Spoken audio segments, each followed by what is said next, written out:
Much new tonight, a historic drug ordinance tabled tonight in Pendleton. The town would have been the first local government in the state of Indiana to preemptively ban recreational marijuana sales. Council members voted unanimously to revisit the issue next year. News 8's Julia Deng has been following the ordinance since it was introduced. And Julia, why didn't it pass tonight? Well, to be clear, Brooke, it is not because they're pro-marijuana.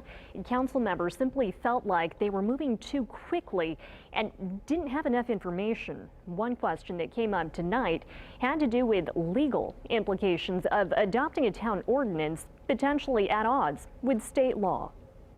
Aye. History delayed. Council members voted tonight to table a proposed anti-marijuana ordinance in Pendleton. It would have been the first town in Indiana to preemptively ban recreational pot sales ahead of anticipated state-level legalization. I'm not against this, but I have a hard time taking away, I'm gonna call them rights. Those rights to sell and purchase recreational marijuana are currently not extended to Hoosiers under Indiana law. Anti-drug advocates push to pass the pot ban within town limits in case Indiana changes that law. So if those things happen. If you go online in California, you can get your barbecue sauce with THC in it. And I'm thinking this is really beyond a fad stage. Municipal Judge George Gasparovic is part of the drug-free South Madison County Coalition backing the ordinance. He talked to News 8 in November after it passed without opposition on first reading.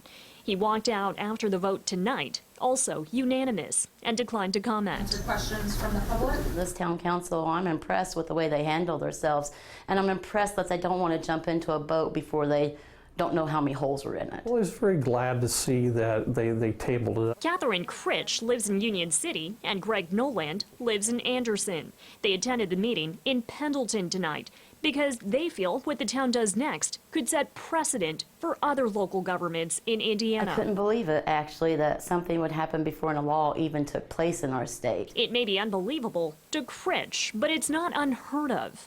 About half of all counties in Colorado have opted out of the state's legal weed laws, and dozens of cities in New Jersey preemptively banned the drug this year. I think we've got plenty of time.